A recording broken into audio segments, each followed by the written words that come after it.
ದಕ್ಷಿಣ ಕನ್ನಡ ತೆಂಗು ರೈತ ಉತ್ಪಾದಕರ ಕಂಪನಿಯು ತನ್ನ ಕಾರ್ಯವ್ಯಾಪ್ತಿ ಹಾಗೂ ಮಾರುಕಟ್ಟೆ ವಿಸ್ತರಣೆ ಉದ್ದೇಶದಿಂದ ಸಾರ್ವಜನಿಕರಿಂದ ಷೇರು ಸಂಗ್ರಹಕ್ಕೆ ಮುಂದಾಗಿದೆ. 15,000ಕ್ಕೂ ಅಧಿಕ ಸದಸ್ಯರನ್ನು ಹೊಂದಿರುವ ತೆಂಗು ಬೆಳೆಗಾರರ ಕಂಪನಿ ಎಂಬ ಹೆಗ್ಗಳಿಕೆಗೆ ಪಾತ್ರವಾಗಿರುವ ಈ ಸಂಸ್ಥೆ 300 ಕೋಟಿ ರೂಪಾಯಿ ಮೌಲ್ಯದ ವಿಸ್ತೃತ ಯೋಜನೆ ಕೈಗೆತ್ತಿಕೊಂಡಿದ್ದು, ಮೊದಲ ಹಂತದಲ್ಲಿ 50 ಕೋಟಿ ರೂಪಾಯಿ ಮೌಲ್ಯದ ಷೇರು ಸಂಗ್ರಹಿಸುವ ಗುರಿ ಇಟ್ಟುಕೊಂಡಿದೆ ಎಂದು ಮುಖ್ಯ ಕಾರ್ಯನಿರ್ವಹಣಾಧಿಕಾರಿ ಚೇತನ್ ಎ ಮಾಹಿತಿಯನ್ನು ನೀಡಿದ್ದಾರೆ. ಈ ಬಗ್ಗೆ ಸುದ್ದಿಗೋಷ್ಠಿಯಲ್ಲಿ ಮಾತನಾಡಿದ ಅವರು, ಕಲ್ಪವೃಕ್ಷ ಹಾಗೂ ಕಲ್ಪ ವಿಕಾಸ ಯೋಜನೆಯಡಿ ಸಂಸ್ಥೆಯ ಉತ್ಪನ್ನಗಳಾದ ಐಸ್ ಕ್ರೀಮ್, ತೆಂಗಿನೆಣ್ಣೆ, ವರ್ಜಿನ್ ತೆಂಗಿನೆಣ್ಣೆ, ಕೋಕೋ ಫೈಬರ್, ಕೊಬ್ಬರಿ ಚಟ್ನಿ, ಕೊಬ್ಬರಿ ಉಪ್ಪಿನಕಾಯಿ, ತೆಂಗಿನ ಮೊಳಕೆ, ತೆಂಗಿನ ನೀರಿನಿಂದ ತಯಾರಿಸುವ ಜೈವಿಕ ರಸಗೊಬ್ಬರ ಹೀಗೆ ಹಲವಾರು ವಿದೇಶಿ ಉತ್ಪನ್ನಗಳನ್ನು ಮಾರುಕಟ್ಟೆಗೆ ಬಿಡುಗಡೆಗೊಳಿಸಿದೆ ಎಂದರು. ಸುದ್ದಿಗೋಷ್ಠಿಯಲ್ಲಿ ಸಂಸ್ಥೆಯ ಆಡಳಿತ ನಿರ್ದೇಶಕ ಕುಸುಮಧರ ಎಸ್ಕೆ, ಸಂಸ್ಥೆಯ ಮಾಧ್ಯಮ ಸಲಹೆಗಾರರಾದ ಶ್ರೀಯುತ ಕುಮಾರ್ ಪೆರ್ನಾಜೆ, ನಿರ್ದೇಶಕರುಗಳಾದ ಶ್ರೀಮತಿ ಲತಾ ಪಿ ಮತ್ತು ಗಿರಿಧರ ಸ್ಕಂದ, ಅಧ್ಯಕ್ಷರಾದ ಕುಸುಮಧರ್ ಎಸ್ಕೆ ಉಪಸ್ಥಿತರಿದ್ದರು. ಸಂಸ್ಥೆ ಬೆಳವಣಿಗೆ ಸಂದರ್ಭದಲ್ಲಿ ಈಗಾಗಲೇ ನಾವು 2 ವರ್ಷದಲ್ಲಿ 3 ಕೋಟಿ ನಮ್ಮ ಬಿಸಿನೆಸ್ ಏನಿದೆ ಅದನ್ನ ಇನ್ಕ್ರೀಸ್ ಮಾಡಿದ್ದೇವೆ. 3 ಕೋಟಿ ಬಿಸಿನೆಸ್ ಆಗಿದೆ. ಸೊ ಇನ್ನು ಇವಾಗ ಆಲ್ರೆಡಿ ನಮ್ಮ ಟ್ರಯಲ್ ಬೇಸಸ್ ಆಗಿರುವಂತಹ ಎಲ್ಲ ಉತ್ಪನ್ನಗಳು ಕೂಡ ಮಾರುಕಟ್ಟೆ ರೀಚ್ ಆಗಿರುವಂತದ್ದು ಮತ್ತು ಮಾರುಕಟ್ಟೆಯಲ್ಲಿ ಬೇಡಿಕೆ ಇರುವಂತಹ ಉತ್ಪನ್ನಗಳೇ ಇರುವಂತದ್ದು. ಸೊ ಷೇರುದಾರ ಯಾರು ಏನು ಅಮೌಂಟ್ಗಳು ಹಾಕ್ತಾ ಇದ್ದಾರೆ ಅದನ್ನ ನಾವು ಈ ಉತ್ಪನ್ನಗಳ ಉತ್ಪನ್ನಕ್ಕೆ ಉಪಯೋಗಿಸಿರುವಂತದ್ದು. ಸೊ ಅದರಲ್ಲಿ ಇವಾಗಲೇ ಒಂದು 10 ವರ್ಷದಲ್ಲಿ ನಾವು 1,000 ಕೋಟಿ ಟರ್ನ್ ಓವರ್ ಇದು ಪ್ಲಾನ್ಸ್ ಅನ್ನು ಉಪಯೋಗಿಸಿದ್ದೀವಿ, ಯೋಜನೆಯನ್ನು ಪ್ಲಾನ್ ಮಾಡಿದ್ದೇವೆ. ಸೊ ಅದರ ಪ್ರಕಾರನೇ ಅವರಿಗೆ ರಿಟರ್ನ್ ಬರುತ್ತೆ. ಇದು ಕೂಡ ಅನೇಕ ಕೆಲಸ ಕಾರ್ಯಗಳನ್ನ ಈವರೆಗೆ ಮಾಡ್ತಾ ಬಂದಿದೆ. ಸೊ ಅದರಲ್ಲಿ ಅಧ್ಯಕ್ಷರು ತಿಳಿಸಿದ ಹಾಗೆ ಜೂನ್ ಅಲ್ಲಿ ಪಂಚಕಲ್ಪ ಯೋಜನೆಯನ್ನ ಜಾರಿಗೊಳಿಸಿದ್ವಿ. ಕಲ್ಪವೃಕ್ಷ ಯೋಜನೆ, ಕಲ್ಪರಸ ಯೋಜನೆ, ಕಲ್ಪ ಸಮೃದ್ಧಿ ಯೋಜನೆ ಮತ್ತು ಕಲ್ಪ ಸಂಪರ್ಕ ಯೋಜನೆ ಮತ್ತು ಕಲ್ಪ ಸೇವಾ ಯೋಜನೆ ಅಂತ 5 ಯೋಜನೆಗಳನ್ನ ಜಾರಿಗೊಳಿಸಿದ್ವಿ. CPCR ಡೈರೆಕ್ಟರ್ ಆಗಿರುವಂತಹ ಹೆಬ್ಬಾರ್ ಅವರು ಜಾರಿಗೊಳಿಸಿದ್ರು. ಇವುಗಳಲ್ಲಿ ಕಲ್ಪ ಸಂಪರ್ಕ ಯೋಜನೆ ಆಗಿರ್ಬೋದು, ಕಲ್ಪ ಸೇವಾ ಯೋಜನೆ, ಕಲ್ಪ ಸಮೃದ್ಧಿ ಯೋಜನೆ ಎಲ್ಲವೂ ಸುವ್ಯವಸ್ಥಿತವಾಗಿ ನಡ್ಕೊಂಡು ಬರ್ತಾ ಇದ್ದಾವೆ. ಸೊ ಅದರಲ್ಲಿ ಕಲ್ಪ ವೃಕ್ಷ ಯೋಜನೆ ಏನು ಆವಾಗ ಆರಂಭ ಮಾಡಿದ್ವಿ, ಅದರಲ್ಲಿ ಅನೇಕ ಪ್ರಯೋಗಗಳು ನಡೆದಿದ್ದೇವೆ.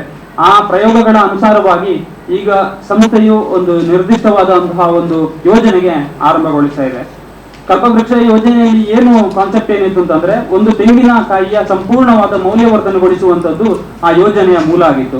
ಸೊ ಅದರಲ್ಲಿ ತೆಂಗಿನಕಾಯಿಯಲ್ಲಿ ಏನು ಗರಿಷ್ಠವಾಗಿ ನಮಗೆ ಹಾಳಾಗ್ತದೆ ಅಥವಾ ವೇಸ್ಟ್ ಆಗ್ತದೆ ಏನೋ ಅನ್ನುವಂಥದ್ದು ನೀರಾಗಿರ್ಬೋದು ಅಥವಾ ಗೆರೆಟ್ ಆಗಿರ್ಬೋದು, ತೆಂಗಿನ ಸಿಪ್ಪೆ ಆಗಿರ್ಬೋದು, ಇವುಗಳನ್ನ ಹೇಗೆ ಮೌಲ್ಯವರ್ಧನೆಗೊಳಿಸಬಹುದು ಅನ್ನುವಂಥದ್ದು ಮುಖ್ಯ ಉದ್ದೇಶವಾಗಿತ್ತು ಕಲ್ಪವೃಕ್ಷ ಯೋಜನೆಯಲ್ಲಿ.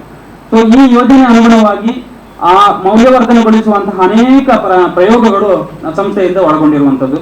ಸೊ ಅವುಗಳಲ್ಲಿ ಒಂದು ಎರೆಹುಳು ಗೊಬ್ಬರ ಯಾಕಂತಂದ್ರೆ ನಮ್ಮ ತೋಟಕ್ಕೆ ಬೇಕಾಗಿರುವಂತಹ ಸಾವಯವ ಗೊಬ್ಬರವನ್ನು ಕೊಡ್ಲಿಕ್ಕೆ ಮೂಲವಾಗಿರುವಂತದ್ದು ಸಾವಯವ ಎರೆಹುಳು ಗೊಬ್ಬರ. ಆದ್ರೆ ನಮ್ಮ ಸಂಸ್ಥೆ ಪ್ರತಿ ತಾಲೂಕಿನಲ್ಲಿ 11 ಶಾಖೆಗಳಲ್ಲಿ ಖರೀದಿ ಮಾಡುವಂತಹ ತೆಂಗಿನಕಾಯಿ ಏನಿದೆ ಅವುಗಳಲ್ಲಿ ಸಿಪ್ಪೆ ಸಮೇತವಾಗಿ ಖರೀದಿ ಮಾಡ್ತಾ ಇದೆ ಸಂಸ್ಥೆ. ಸೊ ಅವುಗಳ ಸಿಪ್ಪೆಯನ್ನ ಎರೆಹುಳು ಗೊಬ್ಬರ ಆಗಿ ಕನ್ವರ್ಟ್ ಮಾಡ್ಲಿಕ್ಕೋಸ್ಕರ CPCR ತಂತ್ರಜ್ಞಾನವನ್ನು ಪಡೆದುಕೊಂಡು ಸಪರೇಟ್ ಆಗಿರುವಂತಹ ಸಂಶೋಧನೆಗೊಂಡಿರುವಂತಹ ಎಡ್ರಿಲಿನ್ ಅನ್ನುವಂತಹ ಸಪರೇಟ್ ಒಂದು ಎರೆಹುಳಿನಿಂದಾಗಿ ಆ ಸಿಪ್ಪೆಯನ್ನ ಎರೆಹುಳು ಗೊಬ್ಬರವಾಗಿ ಪರಿಗಣಿಸ್ತಾ ಇದೆ. ಈಗಾಗಲೇ 25 ಮೆಟ್ರಿಕ್ ಟನ್ ಅಷ್ಟು ನಾವು ಪ್ರಯೋಗಗಳನ್ನ ಮಾಡ್ತಾ ಇದ್ದೇವೆ. ಆದ್ರೆ ಮಾರುಕಟ್ಟೆಯಲ್ಲಿ ಅದರ ಬೇಡಿಕೆ ಇನ್ನೂ ಅಧಿಕವಾಗಿದೆ. ಇನ್ನೊಂದು ಏನಂತಂದ್ರೆ ಕಲ್ಪ ಸಾರ.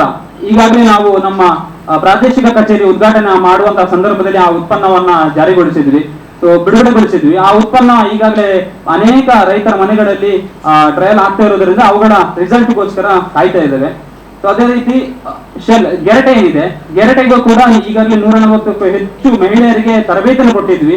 ತರಬೇತಿ ಕೊಟ್ಟು ಅವುಗಳಿಂದ ಕೋಕೋನಟ್ ಶೆಲ್ ಬೌಲ್ಸ್ ಏನಿದಾವೆ ಅದನ್ನ ತಯಾರಿ ಮಾಡಿಸಿದ್ದೇವೆ.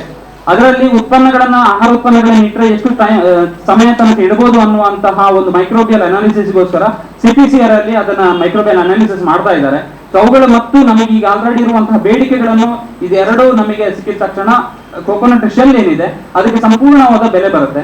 ಆದರೆ ಪ್ರಸ್ತುತ ನಮ್ಮ ಇರುವಂತಹ ಕ್ರಿಯೇಟಿವ್ ಹೌಸ್ ಅನ್ನುವಂತಹ ಪ್ರಸ್ತುತ ಘಟಕದಲ್ಲಿ ನಮಗೆ ಬೇಕಾಗಿರುವಂತಹ ಬೇಡಿಕೆಯನ್ನು ಪೂರೈಸಲಿಕ್ಕೆ ಸಾಧ್ಯವಾಗುವುದಿಲ್ಲ.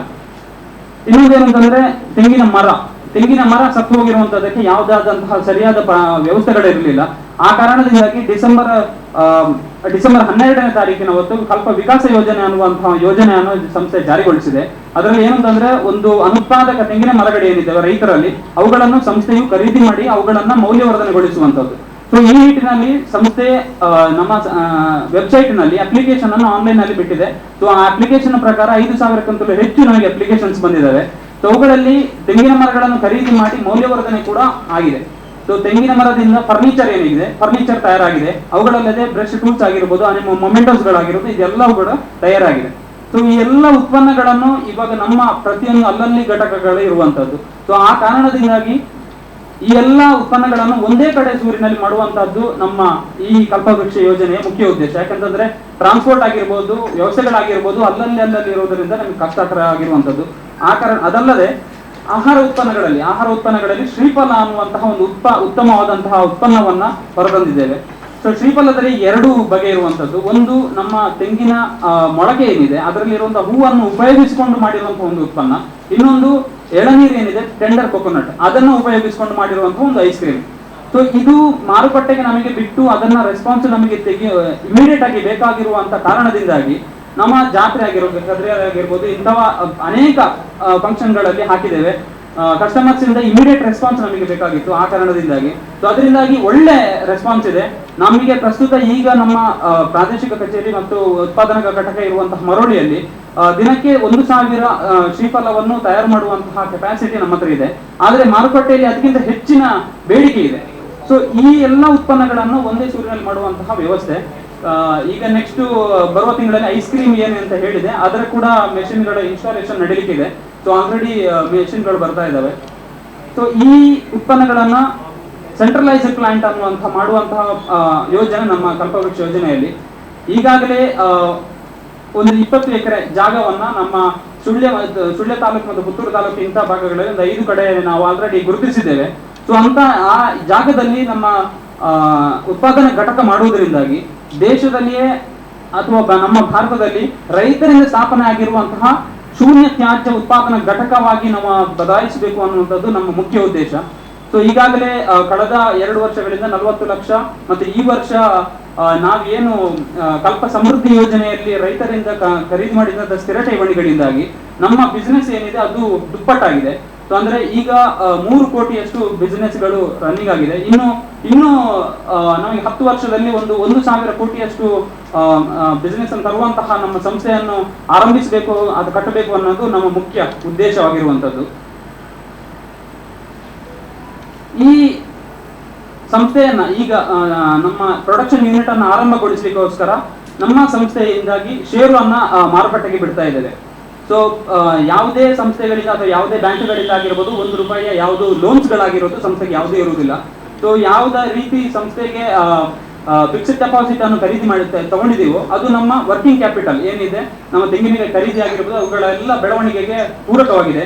ಅದರಿಂದಾಗಿ ನಾವು ಈಗ ಈ ವರ್ಷದಲ್ಲಿ ಅಧಿಕವಾಗಿ ನಾವು ಬಿಸ್ನೆಸ್ ಅನ್ನ ಮಾಡಿದ್ದೇವೆ. ಆದ್ರೆ ಈ ಸೆಂಟ್ರಲೈಸ್ಡ್ ಪ್ಲಾಂಟ್ ಅನ್ನೇ ಅದರಲ್ಲಿ ಅಸೆಟ್ಸ್ ಗಳನ್ನ ಕನ್ವರ್ಟ್ ಮಾಡೋದಾಗ ಅಥವಾ ಅಸೆಟ್ಸ್ ಗಳು ತುಂಬಾ ಅವಶ್ಯಕತೆ ಇರುತ್ತದೆ. ಸೊ ಆ ಕಾರಣದಿಂದಾಗಿ ಷೇರು ಬಂಡವಾಳವನ್ನು ಮಾರುಕಟ್ಟೆಗೆ ಬಿಡುಗಡೆಗೊಳಿಸ್ತಾ ಇದ್ದೀವಿ. ಸೊ ಷೇರು ಒಬ್ಬ ರೈತರು ಅಥವಾ ಯಾರೇ ಒಬ್ಬರು ಕೂಡ 5 ಶೇರ್ಸ್ಗಳನ್ನು ಮಿನಿಮಮ್ ಆಗಿ 5 ಶೇರ್ಸ್ಗಳನ್ನು ಖರೀದಿ ಮಾಡಬೇಕಾಗುತ್ತೆ. ಅಥವಾ ಹೆಚ್ಚು ಅಧಿಕ ಅಂತಂದ್ರೆ 200 ಶೇರುಗಳು ಮಾತ್ರ ಒಬ್ಬರಿಗೆ. ಸೊ 200 ಶೇರುಗಳು ಮಾತ್ರ ಖರೀದಿ ಮಾಡಬಹುದು. ಒಂದು ಷೇರುದಾರರು ಯಾವುದು ಸಂಸ್ಥೆಯಲ್ಲಿ ಷೇರು ಹೂಡ್ತಾರೋ ಅವರಿಗೆ ಷೇರು ಪ್ರಮಾಣ ಪತ್ರ ಆನ್ಲೈನ್ ಅಲ್ಲಿ ಆಗಿರ್ಬೋದು ಅಥವಾ ಆಫ್ಲೈನ್ ಆಗಿ ನಮ್ಮ 11 ಶಾಖೆಗಳೇನಿದೆ ಅಲ್ಲಿಗೆ ಕೂಡ ಬಂದು ಆ ವ್ಯವಸ್ಥೆಯನ್ನ ಪಡೆದುಕೊಳ್ಳಬಹುದು.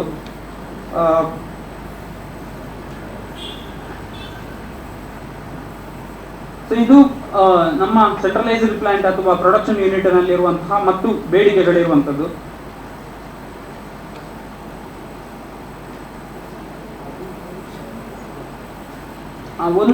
ಒಂದು ಶೇರಿನ ಮುಖ ಬೆಲೆ ₹1,000 ಇದು ಬೇಸ್ ವ್ಯಾಲ್ಯೂ ಇರುವಂತದ್ದು. ₹1,000 ಅಂತದ್ದು 5 ಶೇರು ಮಿನಿಮಮ್ ತಗೊಳ್ಳುವ ಇರುವಂತದ್ದು ಮತ್ತು ಮ್ಯಾಕ್ಸಿಮಮ್ 200 ಶೇರುಗಳನ್ನು ಖರೀದಿ ಮಾಡಬಹುದು. 2 ಲಕ್ಷ.